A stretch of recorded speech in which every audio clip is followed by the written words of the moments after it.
โอ้เป็นตะยาก ระดาษบ่ เจ็บหาย โอ้ยชีสุกๆคนนั้นโอ้สุดยอดพี่น้องเอ้ยไม่อยากให้เว้าโอ้เฮ็ดอันนั้นปิ้งพอปิ้งเนาะพี่น้องเนาะสำหรับเฮาหลายคนยันปิ้งเนาะ เลยสะ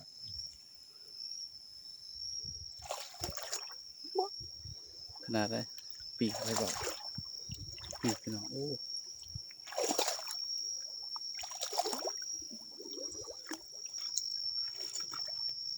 โอ้ไม่อยากให้เว้าย อดเลยว่า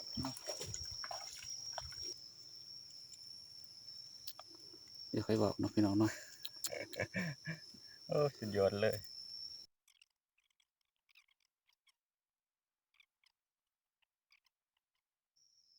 เอานี่เนาะหลังจากที่เราปลดออกจากหม้อหมดแล้วเนาะพี่น้องเนาะนี่ไหลก็สิประมาณนี้พี่น้องเอ้ยหลายสมควรอยู่ไหลประมาณ2ถ้วยเนาะ2ถ้วยหน่อยเนาะมีตัวบักใหญ่ไปสิวเนาะโอ้อยากให้เว้า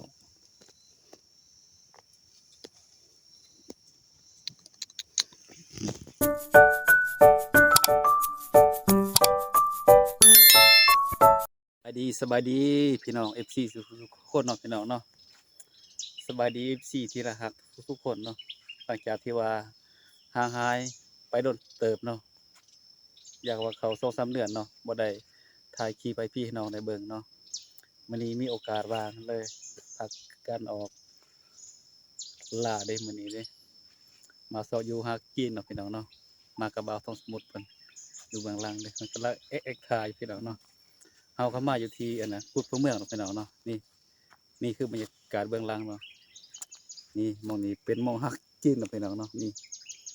ยินข่าวโซว่ามีปลาปลาซิวหลายๆพี่น้องเนาะทางทีมงานเฮากันเลยพักกันไปเบิ่งเนาะอุปกรณ์ที่เฮาเตรียมมื้อนี้ก็มีแต่หม้องเด้อพี่น้องเด้อจะน้อยเสียนะโซยพี่น้องได้เบิ่งเนาะอ้าวสบายดีพี่น้อง สบายดีเอฟซีเบาดิดเนาะไม่นี่ออกไปหาแนวกินเนาะหาปลาสิวเนาะบ่ฮู้ว่าได้หรือบ่ได้เนาะ ถ้ารุ่นน้ำกันเนาะพี่น้องเด้อ ท่าผู้ชม ถ้ารุ่นพี่น้องเด้อมาเบิ่งสภาพหม้องเด้อพี่น้องเด้อนี่โอ้มันจนดำหมดเนาะพี่น้องเนาะที่ว่าเฮิงบ่ได้ไปกลางไปเลยเนาะมีแต่ตากไว้มันจนดำหมดนี่พี่น้องเบิ่งคักๆเด้อนี่ตอนนี้เขากำลังเกลี่ยเนาะแต่เพิ่นได้ลงเถือไปเบิ่งอยู่นานๆว่าสิมีปลาซิวหรือบ่เนาะไปเบิ่งกันเด้อพี่น้องเด้อคิดจังได๋ส่งอยู่บ่มื้อนี้ ส่งอยู่โอ้ปลาซิวหลายพี่น้องนี่พี่น้องเห็นบ่น้ำมันเพิ่นว่ามีแต่ปลาซิวเท่านั้นนี่โอ้อยากเว้าเนาะพี่น้องเนาะบ่อยากเว้าเด้อพี่น้องเด้อนี่นูนบ่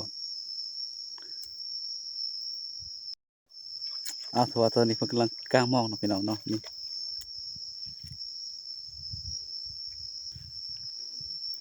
หน่อยมองยุงบ่ยุงก็จิกแล้วเด้อ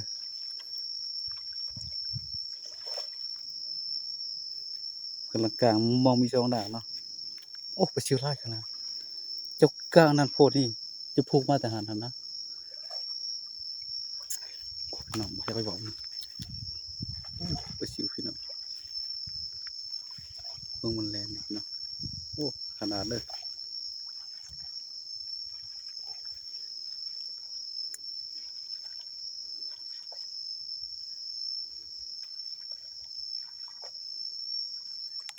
ตัวน่ะเอ้ย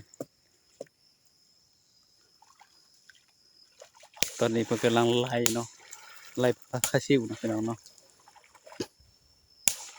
จะก็ตีมาแต่พุ่นตีหัวหน้าเอาเฮ็ด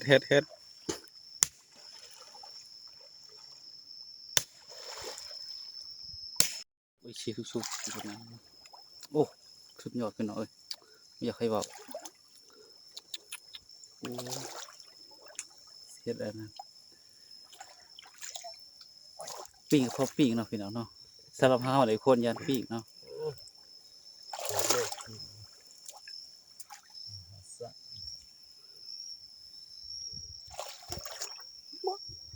ขนาดได้ปีกอะไรบอกปีกพี่น้องโอ้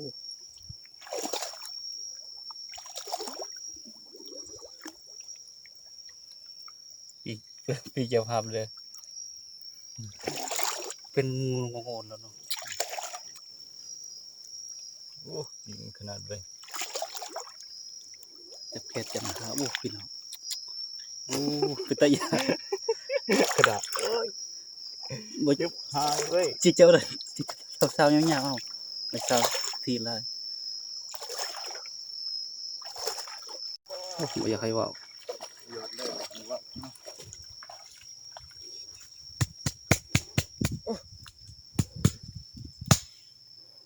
ปีกขนาดเนาะ แม่มึงลายขนาดด้วยเอ้ยเอาไว้ ปีกมหาศาลเลย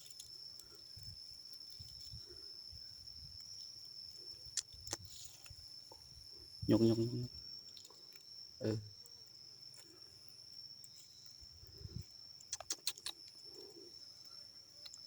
โอ้ แบะออกแบะเดี๋ยวค่อยบอกเนาะพี่น้องเนาะ โอ้สุดยอดเลย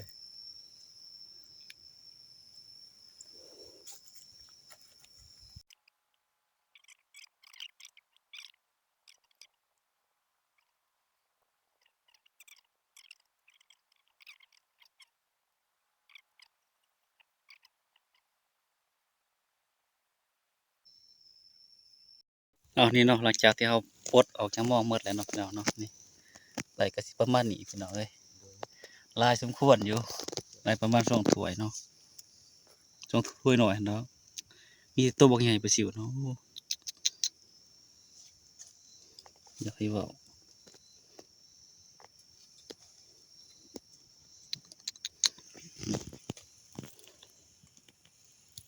นี่พี่น้องมองนี่เลยไปหาเปาะเนาะกวดเอาปลาซิวนะคลิปนี้ก็สิได้อำลาพี่ลาน้องเนาะนี่เมื่อเกี่ยวหมดแล้วพี่น้องนี่เมียน